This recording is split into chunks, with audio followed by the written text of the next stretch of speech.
Got it.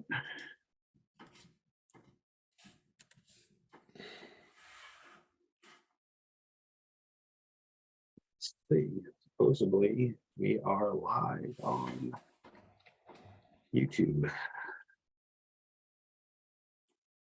Yep, we're live on our YouTube channel. Hey, Tom, let me go ahead and hit record.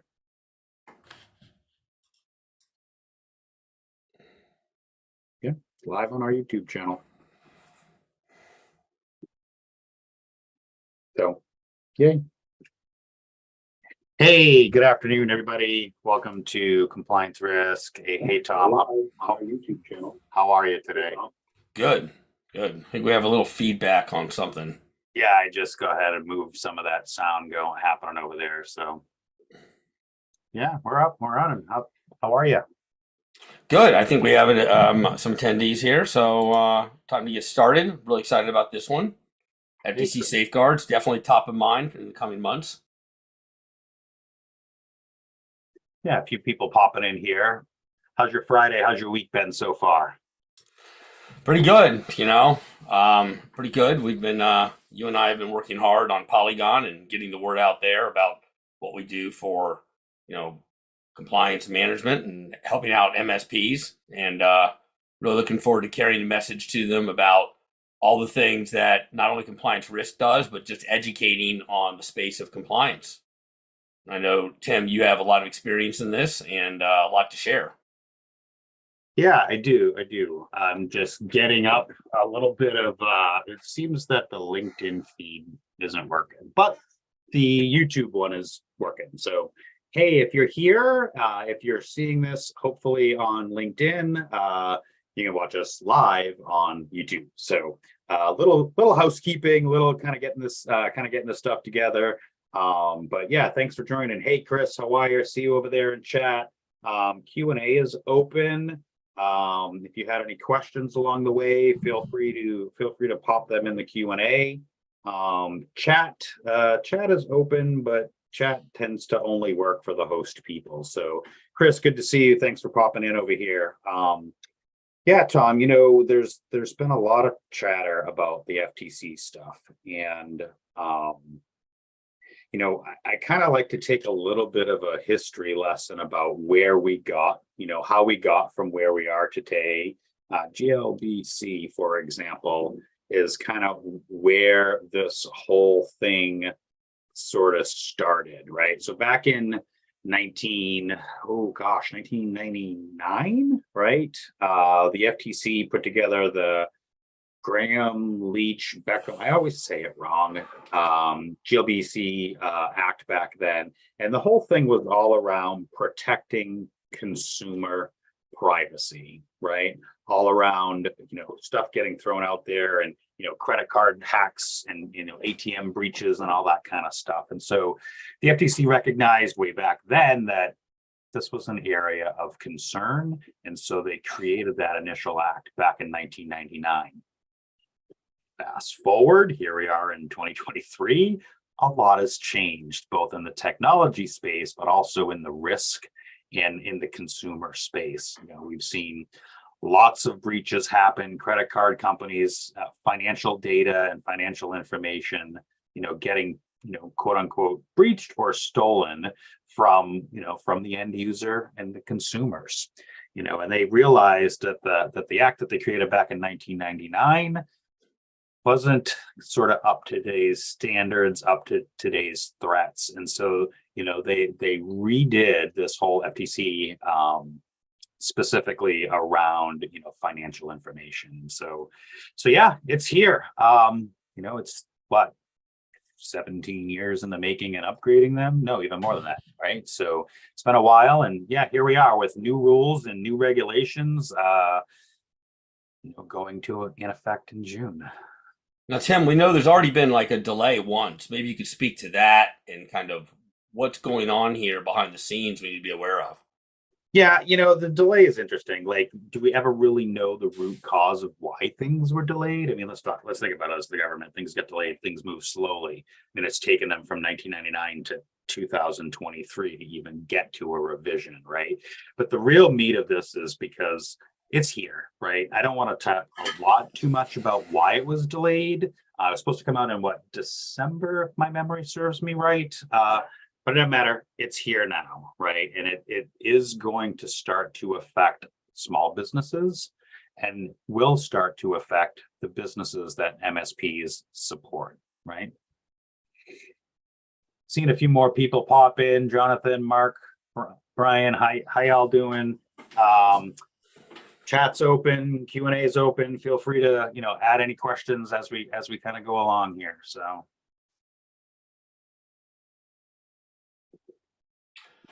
now, Tim, I know you and I had a good time writing an article a couple weeks ago that we put up about FTC safeguards rule that we have on our website, and we'll certainly get everyone links to that as well. But kind of going to be something that we go over here and use that as the basis for some discussion.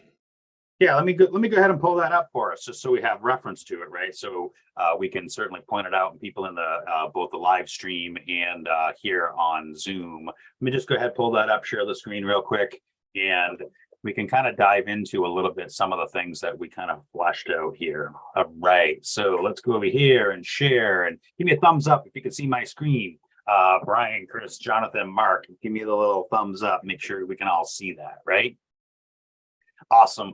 Thank you so much. Thank you so much, everybody. So 314.1. Gosh, all these numbers, all these acronyms, all these things for governance, risk, and compliance. We hate them, but they are sort of what we live and breathe, or at least what I live and breathe every day, right? But we want to talk a little bit about the covered entities, right? Because that's where this can start to be applicable to the end users. Just bump the font up here a little bit so you can see, right? As you look at these 13 sort of covered entities, there's some common threads across all of them, right? And the biggest common thread is, are you dealing with consumer or end user financial data, right? PII, but specifically financial personal identifying information, right? And so, we've talked a lot about it over the years, how this can apply to car dealerships and MSPs that support car dealerships, because car dealerships offer financing. And because they offer financing, they are collecting that information, processing that information, and as such, these rules apply. However, there are many other businesses across the United States that we as MSPs support. Say, for example, rent-to-own businesses, where they offer financing.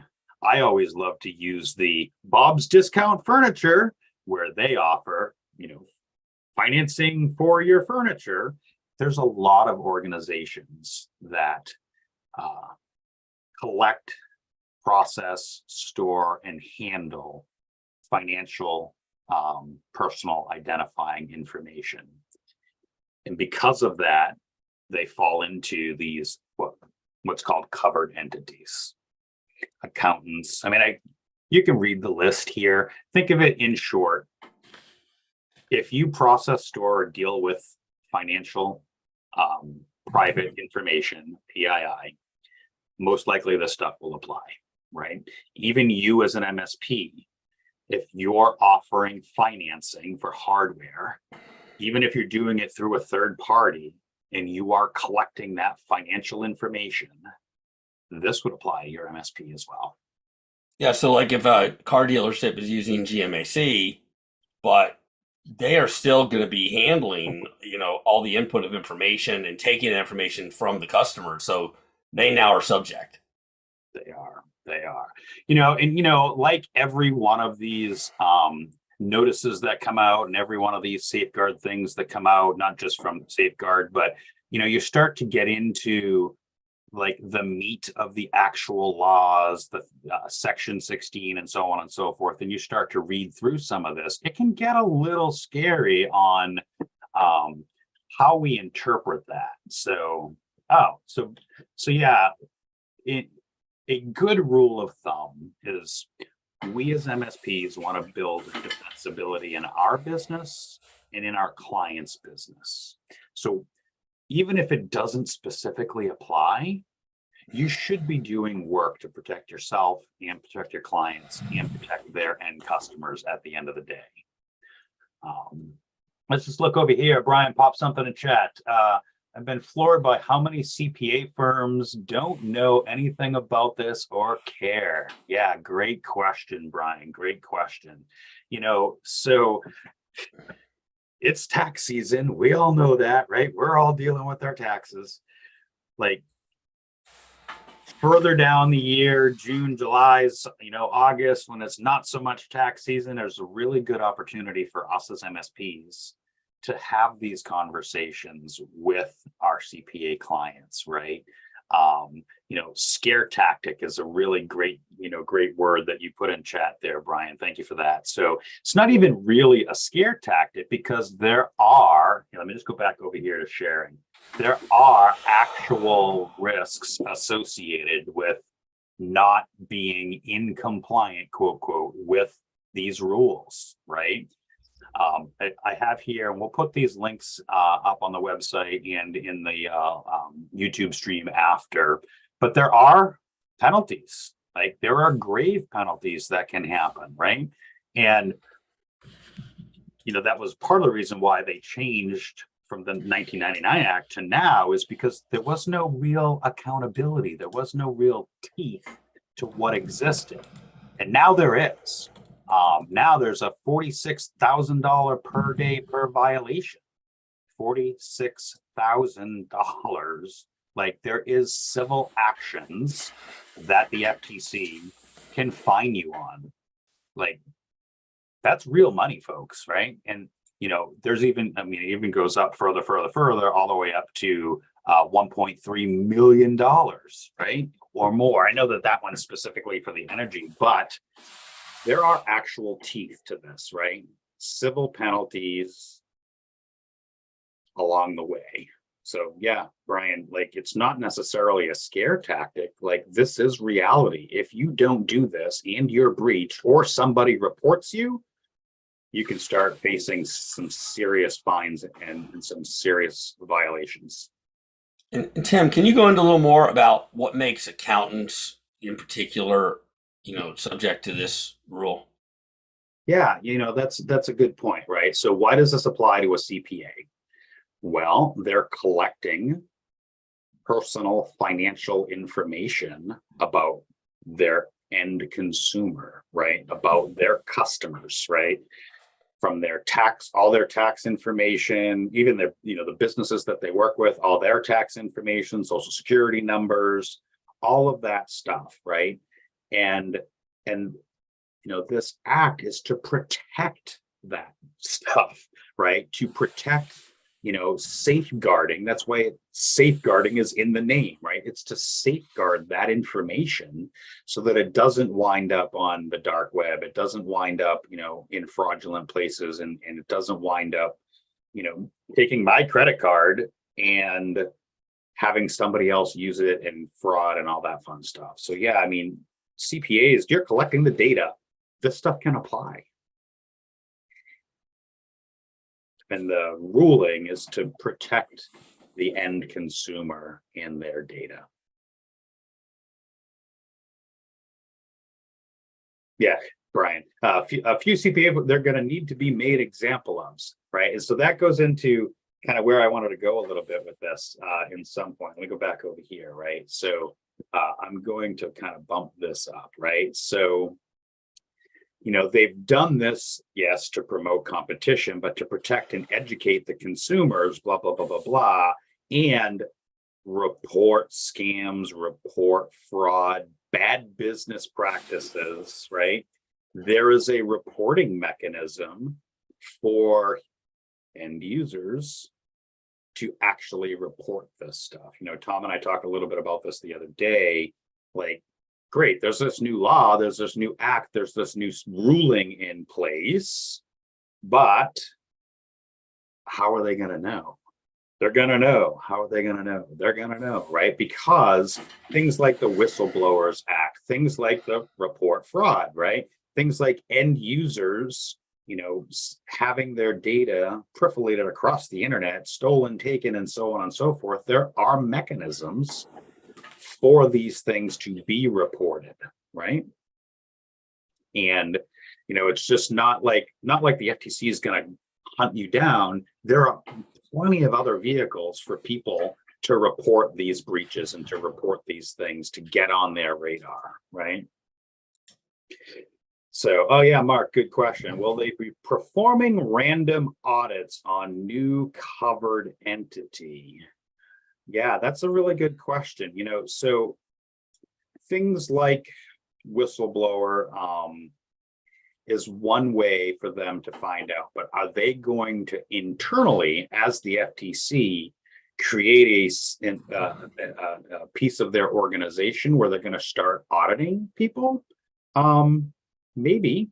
When we think of CISA, the Center for Internet Security, and their logging pieces that they're now, and their breach notification laws now that exist across the country, tying these entities together, bringing these things all full circle, we're required to report to CISA, the Center for Internet Security. Them working closely with the federal government, possibly the FTC in this, and seeing credit card data, personal financial information being put out into the wild, could be another triggering mechanism for the FTC to be like, hey, we're seeing this stuff, for the FTC to then have a vehicle to go and investigate, to go and audit, to go and do those things. Again, speculation. I haven't actually dug into, have they created an entity to do random audits? But I think that's a great question. Regardless, we should always be prepared.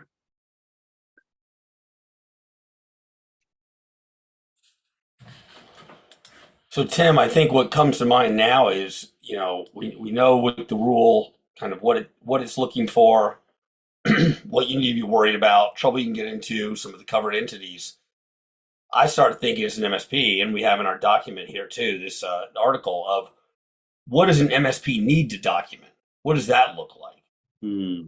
Yeah, I would even probably back up a little bit even before, like, what is it that we need to do as an MSP? Here, let me share this one. What? What do you mean file not found? You just open the damn thing. Seriously?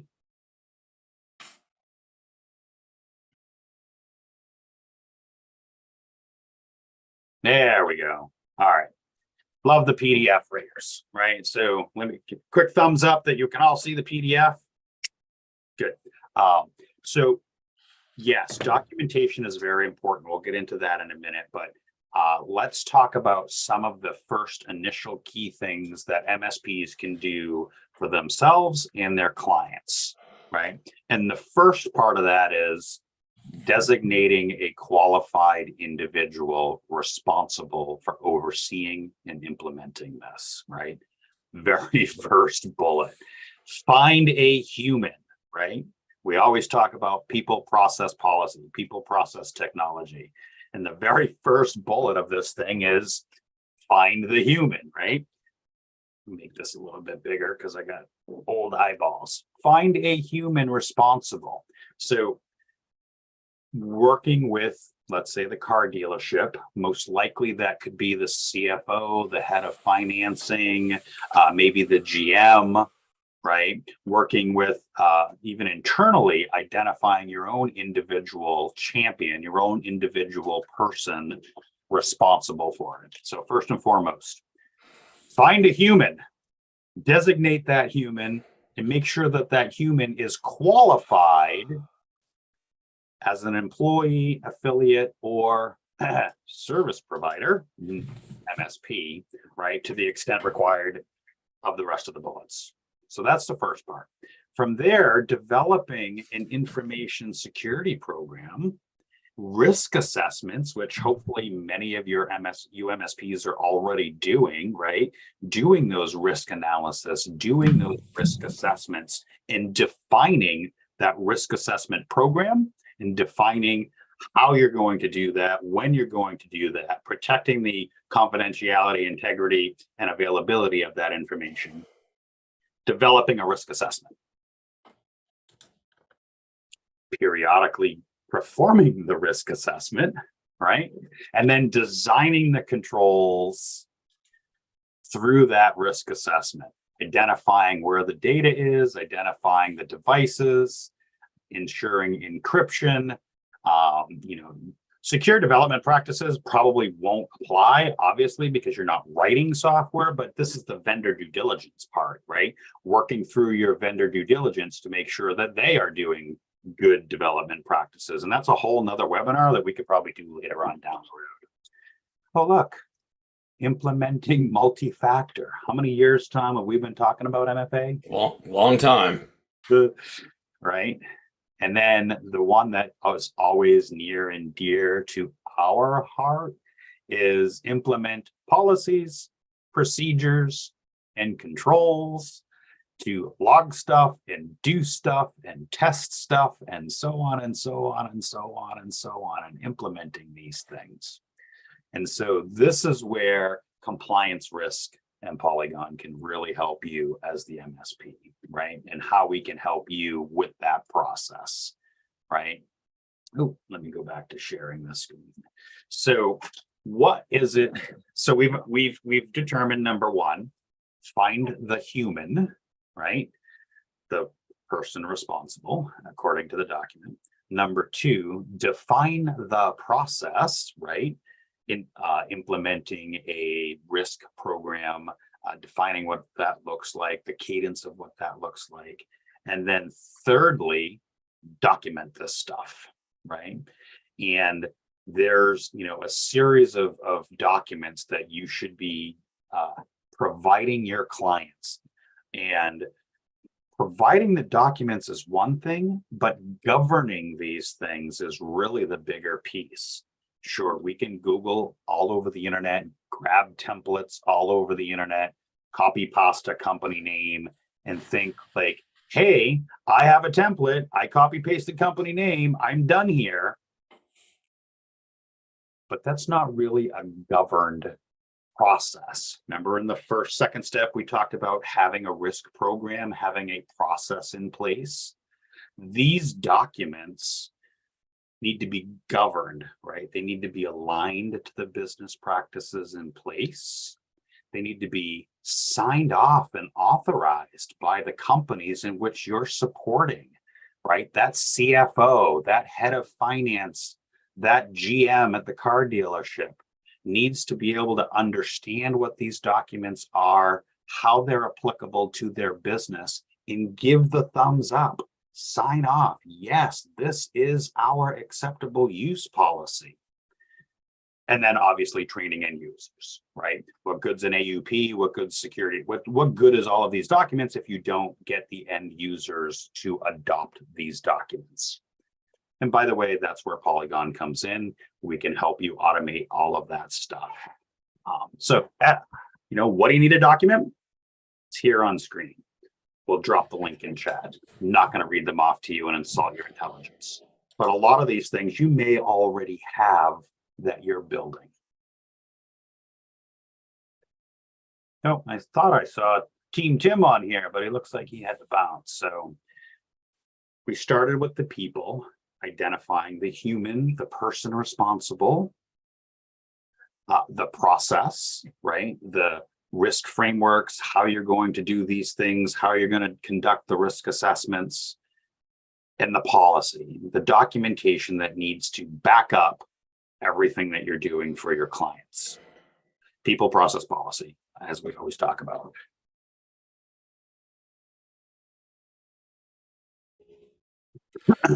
Now, Tim, you mentioned that, we have Polygon, our compliance management platform, and that we even have some of these policies in there.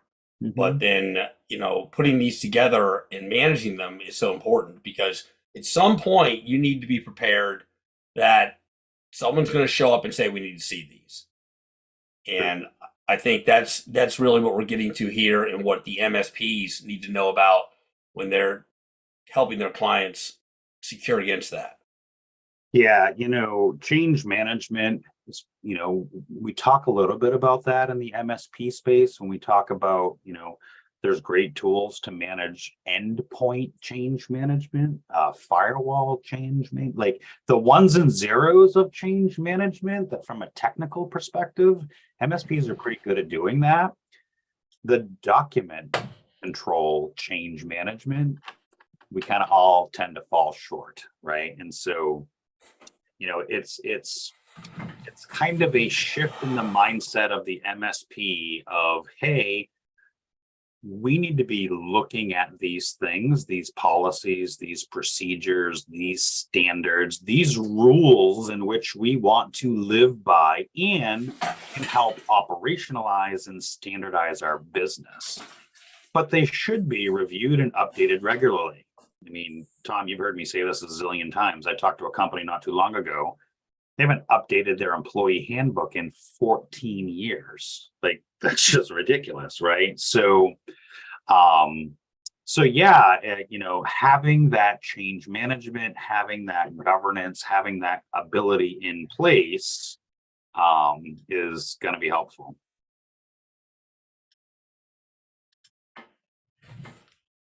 Absolutely. I mean, I think about things like that, Tim, and I think, wow, 14 years. I mean, what was the technology situation back then? And these are things you would want to cover now. Yeah, exactly. It's funny, like, I'm picking on the employee handbook, for example, but that particular organization, like, I stopped talking about technology when they mentioned that for a second, and I started asking them about their business, right? Because as MSPs, as GRC and security consultants, like, getting to know them and their business, right? And I was like, wow, 14 years, that's very interesting. Do you guys have a maternity, paternity, like, policy? Like, if one of the humans in your company and their family, has a baby or adopts or whatever, like, do you provide them like time off? And they're like, absolutely. And I'm like, oh, is that written in your handbook? Oh, no, it's not. So that misalignment, right? That confusion sets in, right? Backing this up, not even talking about security, like, of course we give people time off for babies and adoptions and health and medical reasons, but their employee handbook said nothing about it. They didn't even think to put it back in the employee handbook because they weren't reminded to go look at that employee handbook at least annually, right? These are the kinds of things that we as MSPs can help our businesses, help our small SMBs kind of align their practices to what's going on. Yeah, work from home. Mark, great question. Like, work from home policy back 14 years ago didn't exist. So you'll have to excuse me. It's a bad allergy day for me. I keep sucking down my coffee. What else we got, Tom? I know you had a series of questions you wanted to fire at.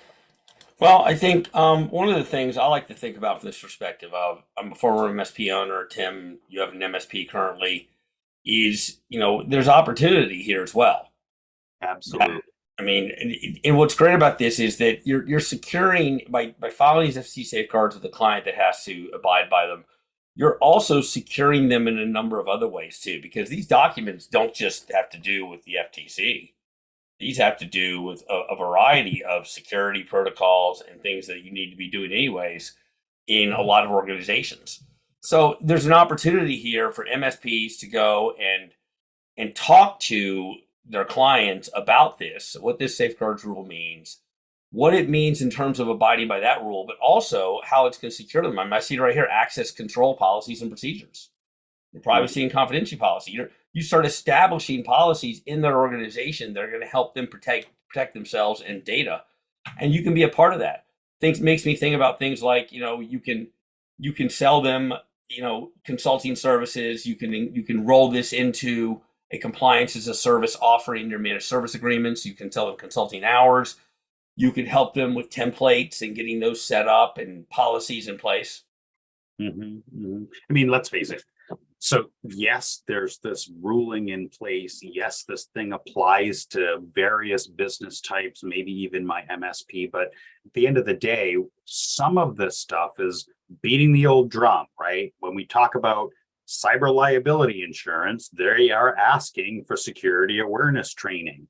They are asking for incident. So you're starting to see all these disparity pieces starting to come together, and us as MSPs, we want to be on the forefront of that. We want to be those, business advisors to our clients, right? Yes, as Tom said, additional revenue streams, additional, services we can add on, make money. But really, at the end of the day, at least for me as an MSP, like wanting to protect my clients, wanting to protect myself, wanting to build that defensibility so that when the thing happens, we can go back and we can look at here's what we did, here's the lessons that we learned, and here's how we're going to protect it going forward.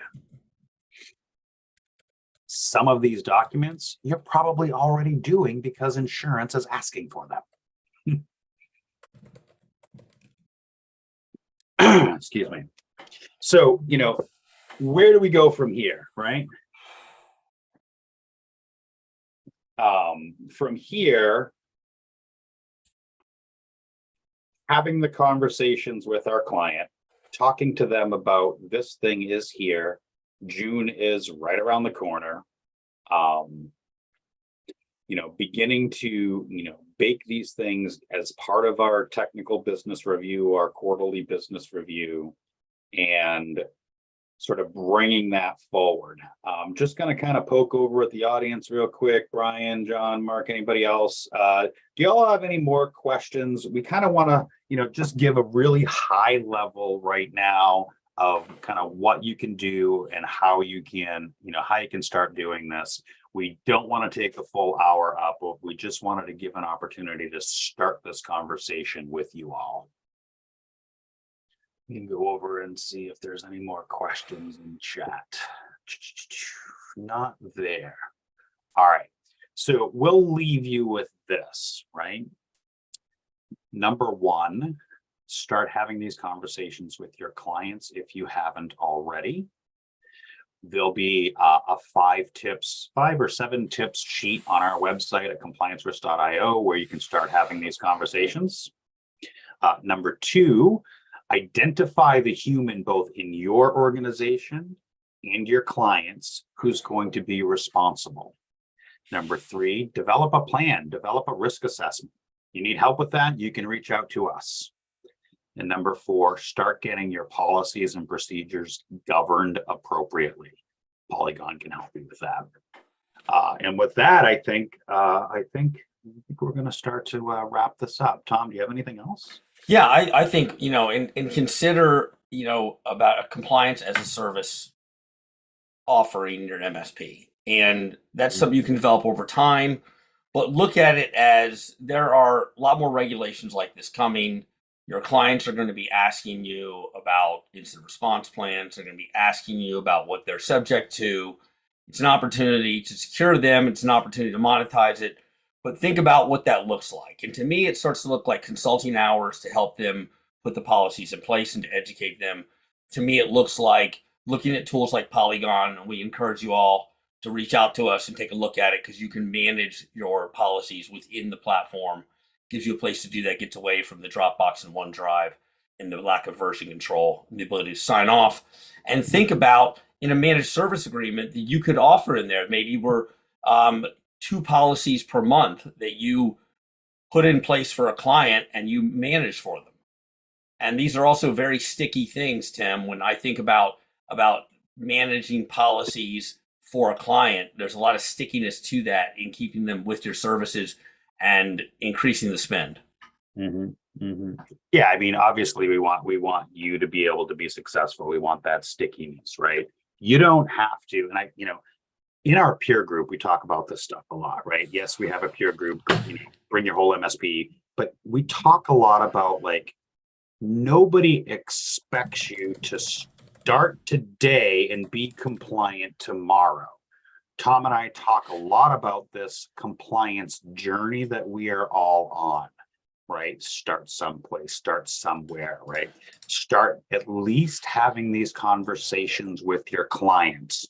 You know, Tom, it might be beneficial for you and I to put together a little sample email that they can send to their clients, right? That Absolutely. you know, hey, take our sample email, modify it to your brand and identity, and start sending it out to your clients so that you're having these conversations, right?